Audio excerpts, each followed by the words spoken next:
story you are about to hear is true. Only the names have been changed to protect the innocent. Fatima Cigarettes, best of all long cigarettes, brings you Dragnet.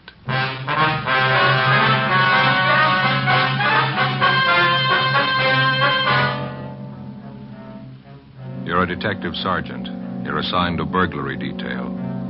A gang of clever thieves are at work in your city. In 3 months, they've looted fashionable homes of $100,000 in furs and jewels. There's no clue to their identity. Your job? Get them.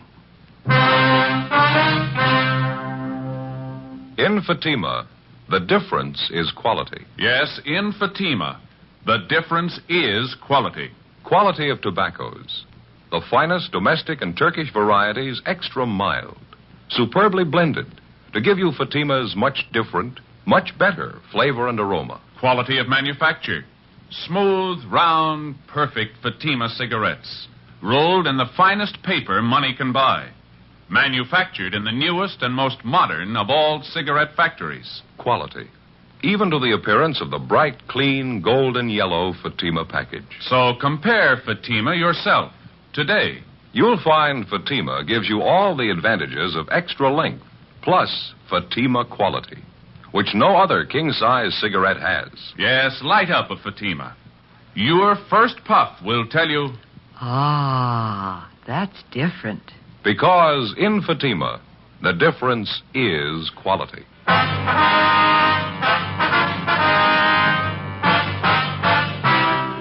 Dragnet, the documented drama of an actual crime. For the next 30 minutes, in cooperation with the Los Angeles Police Department, you will travel step by step on the side of the law through an actual case transcribed from official police files. From beginning to end, from crime to punishment, Dragnet is the story of your police force in action. It was Wednesday, January 10th. It was cold in Los Angeles. We were working the day watch out of burglary detail. My partner's Ben Romero. The boss is Captain Wisdom. My name's Friday. It was 11:15 a.m. when we got back to the city hall. Captain Wisdom's office. Hi, Skipper. Hi. How'd you make out? Not too good. Same old story. Anybody in the house when the thieves broke in? Yeah, the children's nurse was there. She said the burglary took place about midnight. She was asleep in bed at the time. Uh-huh.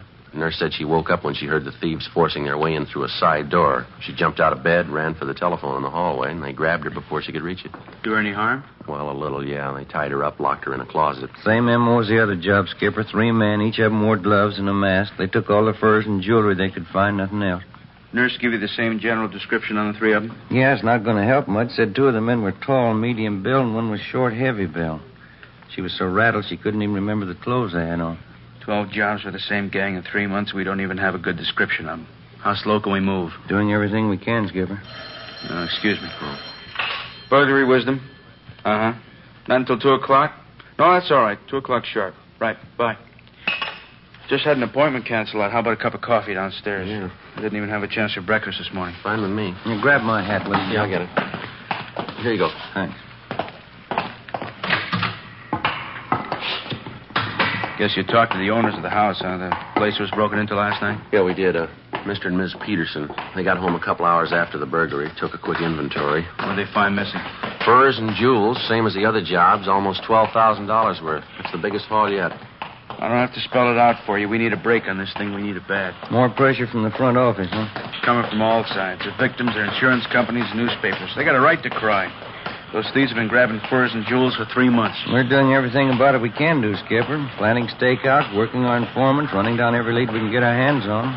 Covered every angle I can think of. They don't worry about the angles we cover. They want results. They want their property back. Yeah, go ahead, Skipper. Go ahead. Yeah. Now, how about the stuff they took on the job last night? You get it on the stolen property list? Yeah, it's all listed. That's one thing that really gets me. What are the thieves doing with all that stuff, the furs and the jewelry? We've had every pawn shop in the city on the alert since they started working. Checked on every possible outlet we know of, any place they could use to dump the stuff. They haven't turned up a trace of it.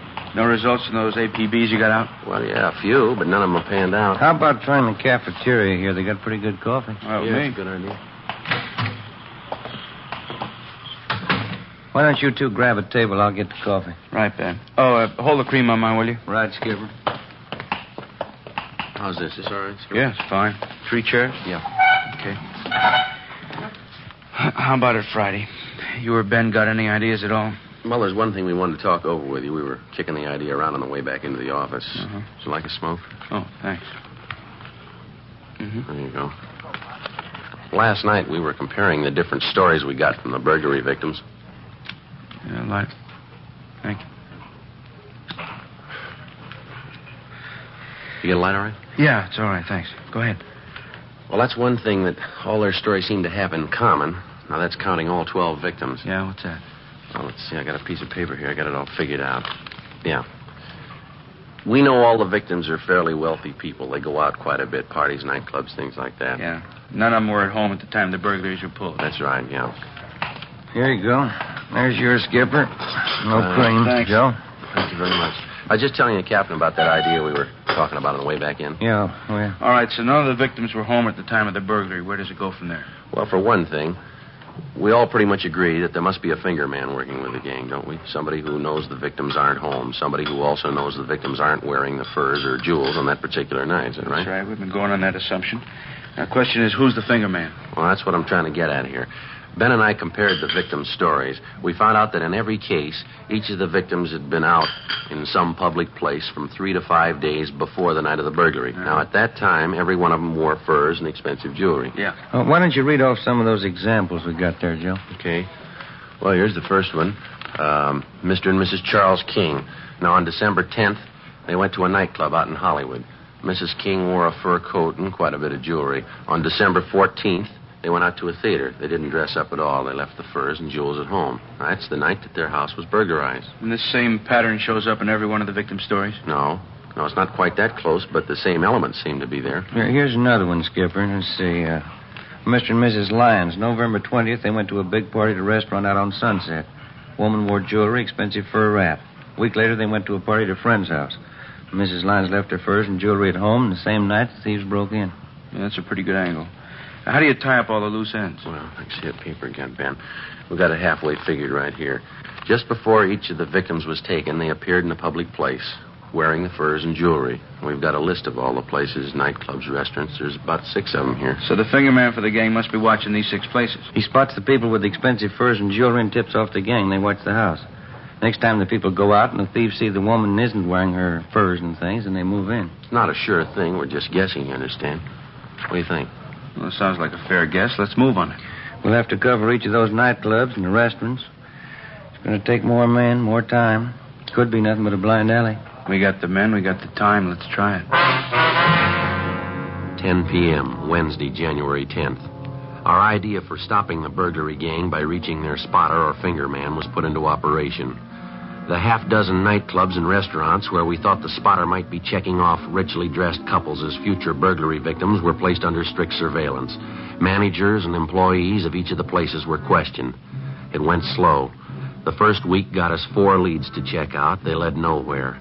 Any and all suspicious-looking persons loitering in or near the clubs and restaurants that we had staked out were questioned and checked out thoroughly. Another week passed, no results. In the meantime, on January 23rd, the burglary gang hit again, this time at a dentist's home in the Hollywood Hills. The maid, a Miss Ilsa Bergstrom, was the only one present at the time of the burglary. Ben and I drove out to interview her. It was soon before midnight. The Mr. and Mrs. was gone out. I was sitting with the television. The 3 men broke in the side door. Is that right, Miss Bergstrom? Yeah, the side door, I think so. I was sitting with the television watching. I hear this sound. I turn around, and the 3 men, they're right there in the room with me. I thought I could scream, but I couldn't. Well, do you remember what the men looked like, Miss Bergstrom? How they were dressed? I don't know. I was so much being frightened. One of them had a jacket on, I think. A dark jacket. The others, I don't know. Anything else about them that you noticed? Yeah, they had masks all over their faces. I couldn't see. I jumped up. I tried to scream, but I was so much frightened. What'd they do then, Miss? Well, they put a cloth all around my mouth so I couldn't make noise. Then they tied my hands and my feet, and they put me in the closet out there, just by the hallway. I was kicking and hitting at them. Mm-hmm. Had you ever seen any of the men before, Miss Bergstrom? No, never before. Do you think you'd know any of the men if you saw them again? I shouldn't be sure. One of them, maybe I might know him. Well, how do you mean? Did you get a look at his face? Yeah, only it was very quick. When they was putting me in the closet, I was hitting and kicking at them. One of the men, I knocked his hat off. It fell on the floor. I pulled at the thing on his face, the mask. Almost it came off. Well, from what you could see, what did the man look like? Blonde hair, I can remember. It's not so much on top here. It's only on the side here. And there was right there by the forehead here, a scar going over that way. Yeah. Was he a big man, do you know? As big as the other two? No, he was a smaller man. He was bigger this way, fatter. Yeah. He was so mad when I knocked his hat off, I thought maybe he'd kill me. They only put me in the closet, and then they closed the door. I could hear them upstairs going through the Mr. and Mrs. room. And you're pretty sure of the description you've given us, Miss Pearson? Oh, yeah, the scar, the blonde hair. Not so much on top. I remember that. It was... Well, I was so much frightened, I thought he'd kill me. Now, after they locked you in the closet, they didn't come back? That's the last you saw of them? Yeah, they didn't come back to me. I could hear them moving around upstairs, and then I could hear them leave after a while. It was like all night before the Mr. and Mrs. came home and found me. I was so much frightened. This thing wouldn't happen in Sweden. That's where I come from, Sweden. Yes, ma'am. You sure there's nothing else about these men that you've noticed? Something we ought to know about? No, everything I saw, just what happened, I told you the way it was. This never would have happened in Sweden, not like this. These robbers like this. Burglars, ma'am. Yeah, these burglars. I thought I'd be dead. Never would happen in Sweden like this. You mean you don't have burglars in Sweden? Oh, yeah, we have burglars. Well, then just how do you mean that? We have burglars, but they don't break in the house when somebody's there. They're a little bit gentlemen. Is that so? Yeah, they wait till everybody's gone from the house. Then they break it. Even burglars should be gentlemen a little bit. Before we left the house, we checked with the owners, took their crime report and a list of their stolen property, some $6,000 in jewelry and fur coats. The maid's description of one of the three men in the gang wasn't complete, but it was the best that we'd had on him in 3 months. Frank Cunningham in the Eye Bureau had the description of the scar on the suspect's forehead checked through the oddity file. Meantime, Ben and I paired up the additional facts about the suspect. The scar, the color and condition of his hair, along with his general description, his approximate weight and height. We had the stats office make a run for us on all ex-cons with burglary records who fitted the overall description. They came up with a list of 10 names, and we started checking them out. One of the first listed was a Russell Snow. We checked his last known address, but he'd moved. His mail was being forwarded in care of his brother, George Snow, who managed the Neptune Plunge, a public indoor swimming pool in the East Hollywood neighborhood. We drove out to interview the brother. Pretty good size for an indoor pool, huh? Yeah, it is. It's a nice layout they got. Must be the office straight ahead there. Hey, Joe. Joe, look. What's that? That girl over there. Look at that bathing suit she's got on. Yeah, they keep getting smaller, don't they? Makes you embarrassed just to look at them. Yeah, maybe I'm just getting old. Yeah.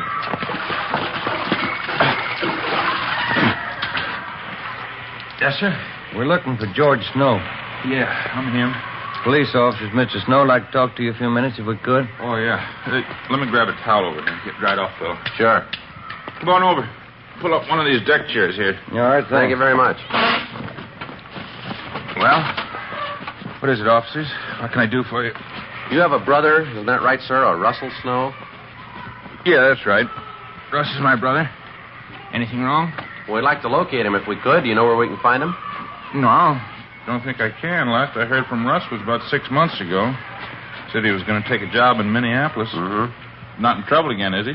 Not that we know of. We'd like to locate him, that's all. I don't think I can help you much.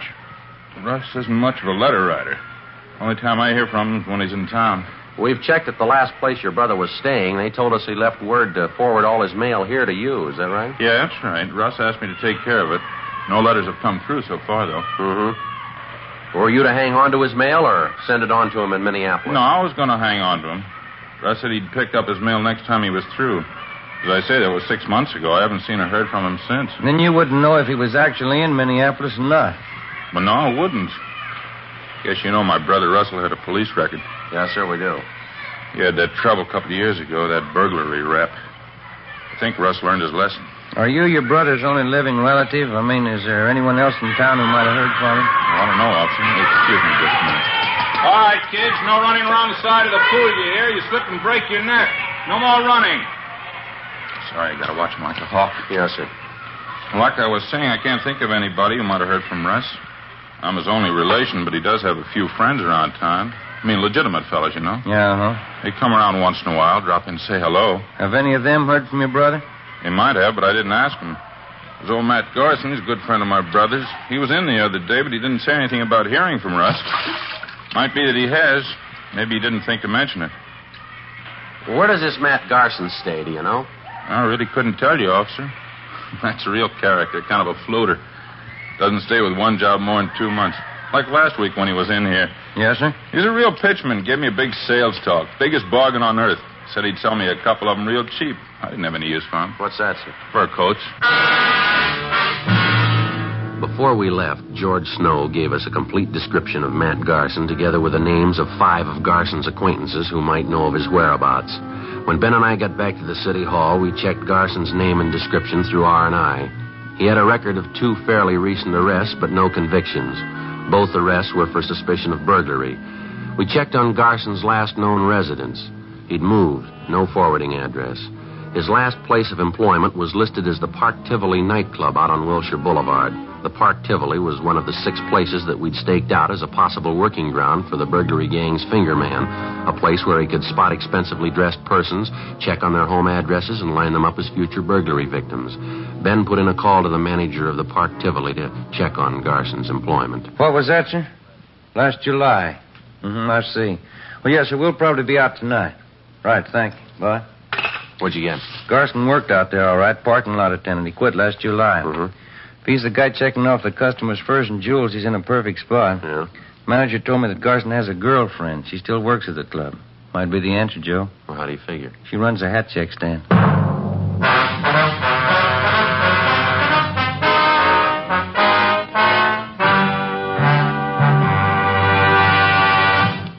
You are in the communications division of a Metropolitan Police Department, the teletype room.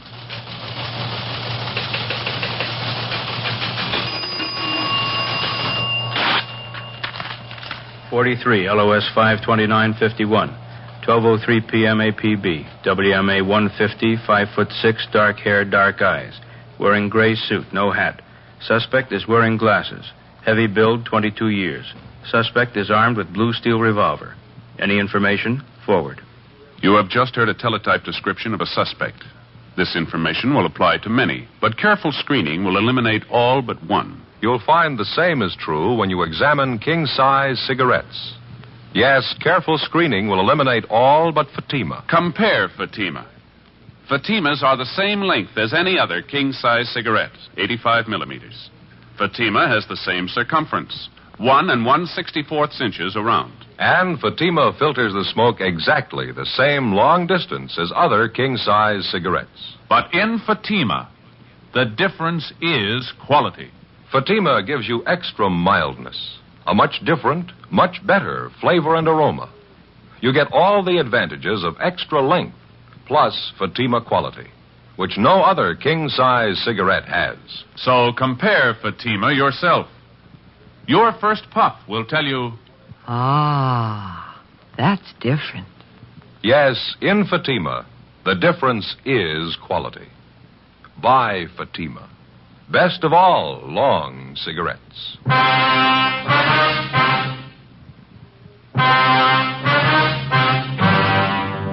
One of the biggest problems that faces a police officer working the burglary detail is not only apprehending the thief, but also recovering the stolen property.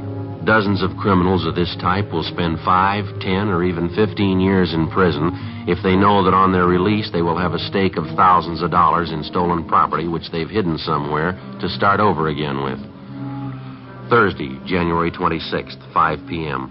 We got out a broadcast and an APB on the burglary suspect, Matt Garson. Then we began checking back on his girlfriend, Virginia Ramsey, who worked as a hat check girl at the Park Tivoli nightclub on Wilshire Boulevard. It was one of the 6 probable places where we thought that the finger man for the burglary gang was lining up potential victims. Despite the fact that she often associated with known criminal suspects, the Ramsey girl had no previous criminal record herself. That night, after she reported in for work at the club, Ben and I checked her apartment. In one of the closets, we found 3 expensive fur coats. They were all identified as property taken in previous burglaries by the gang. In a strong box in the desk, we found a half a dozen pieces of expensive jewelry, also identified on the stolen property list. Ben and I got in the car and drove to the Park Tivoli nightclub. Your hat, sir? Check your hat? Your name Virginia Ramsey? Yes, that's right. Police officers, Miss Ramsey. Like to talk to you downtown. Beg your pardon? I say we're police officers. Here's our identification. Like to talk to you downtown. What's it all about? I haven't done anything. Then there's no reason to worry. We'd just like to ask you a few questions, that's all. What about? A man by the name of Matt Garson. I understand you know him quite well. No, I don't know him. I don't even know what you're talking about. Want to get your coat, Miss Ramsey? We'll talk it over downtown, huh? I'm working now. Listen, I won't be off till 2 o'clock. I can't just walk off the job. We just talked to the manager. He's going to have one of the other girls take your place. Do you want to get your coat, please? All right.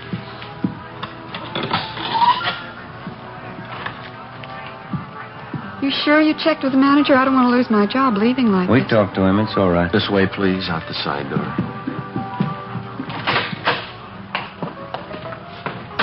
I'd like to know what this whole thing's all about. I think I have a right to know, pulling me off a job like this. We told you, Miss Ramsey, it's about a friend of yours, Matt Garson. He used to work here at the club, didn't he? I wouldn't know. A lot of people work here. I don't know them all. Why should you want him anyway? Do you know him? I think I might, yes. Not sure. Why do you want him? For interrogation, just like to ask him a few questions. Why? You ready to admit that you know Garson? I think I might. Yeah, I know him. Want to get in, Miss Ramsey?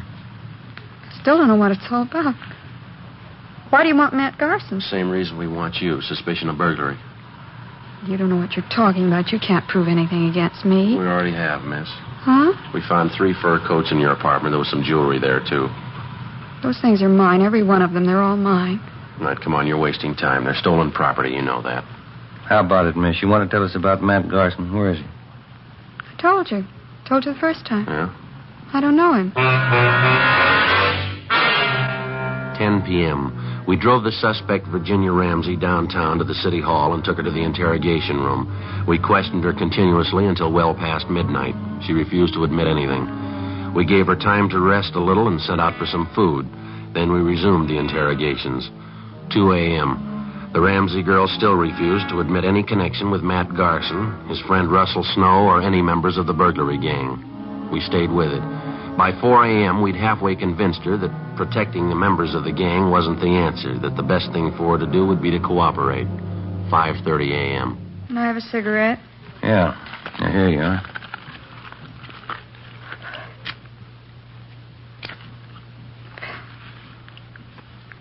I'll tell you about it. I know Matt Garson. He's one of the gang. You know where he is? No. He got me into it. He made me do it. There wasn't anything else I could do. What did he make you do?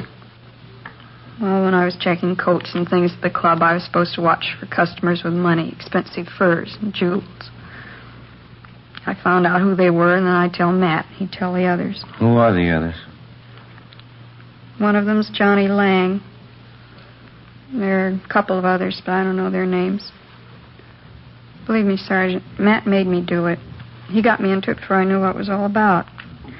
When I found out, he threatened to frame me if I didn't go along with him. Do you know where any of these men live, where they hang out? No. None of them, not even Matt. Ever since he moved, he wouldn't give me his new address. Do you think Garson will try to contact you at your apartment in the next few days, maybe? No, I don't think so. Not until after the next job. They're waiting on it now. They've been watching the house. Which house is that? Place out in West Hollywood. Wealthy people. They were in the club about a week ago. And the gang's waiting for them to go out some night and leave their valuables at home, is that it? Yeah, that's right. Matt says it's an easy house to break into. He thinks it ought to be a cinch. Matt ought to know better. Huh? It's the easy ones you trip over. Before we booked her in on suspicion of burglary, Virginia Ramsey gave us the name and address of the people in West Hollywood who were supposedly the next victims on the burglary gang's list. Later in the morning, we drove out to see the people. A Mr. and Mrs. Thomas Thornton told them the story and laid out our plans, which they agreed to.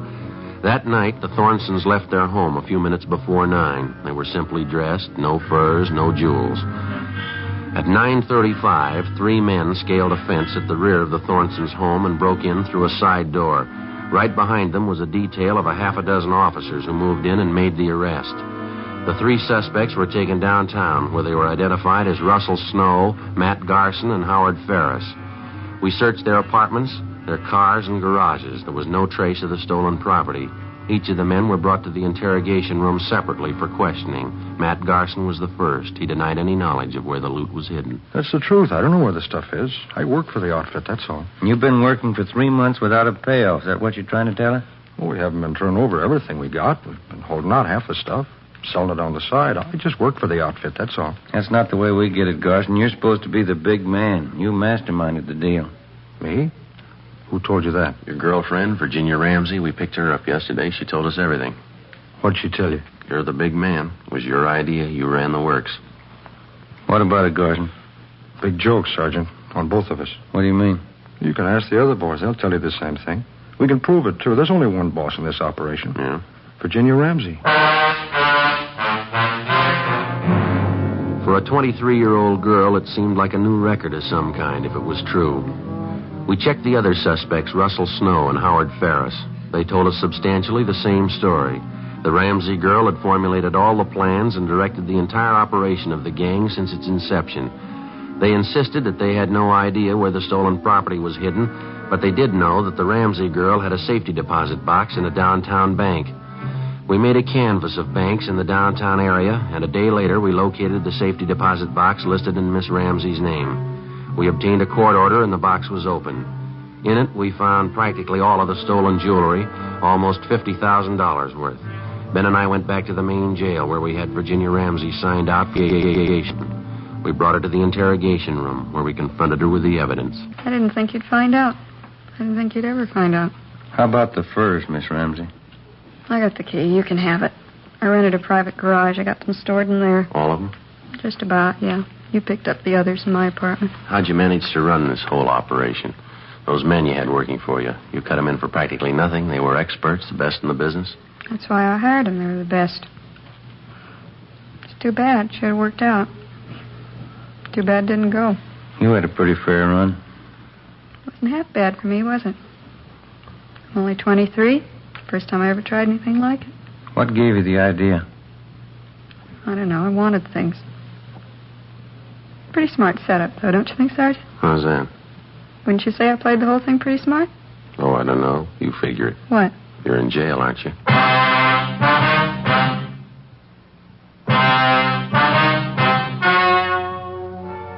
The story you have just heard was true.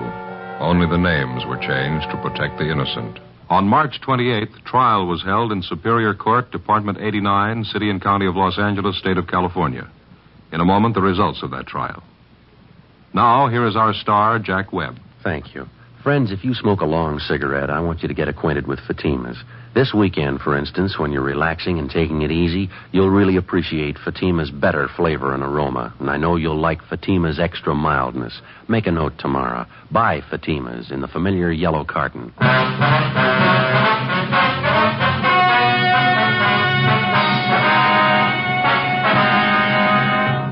23-year-old Virginia Ramsey, the leader of the gang, was tried and convicted on 4 counts of first-degree burglary and 4 counts of receiving stolen property. The 3 male members of the gang were convicted of first-degree burglary, also 4 counts. They are now serving their terms in the state penitentiary. First-degree burglary is punishable by imprisonment for not less than 5 years. Receiving stolen property is punishable by imprisonment for not less than 6 months, nor more than 5 years. Ladies and gentlemen, vacation time is here again, and a great many of you will be taking trips in your automobile. Danger is never absent from the highways of America. Be careful. The care you take may save a life, and that life may be your own.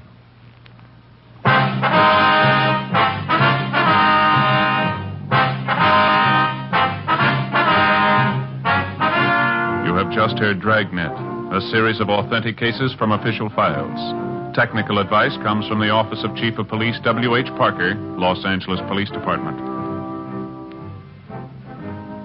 Fatima Cigarettes, best of all long cigarettes, has brought you Dragnet, transcribed from Los Angeles. Stay tuned for Counter Spy, next over most NBC stations.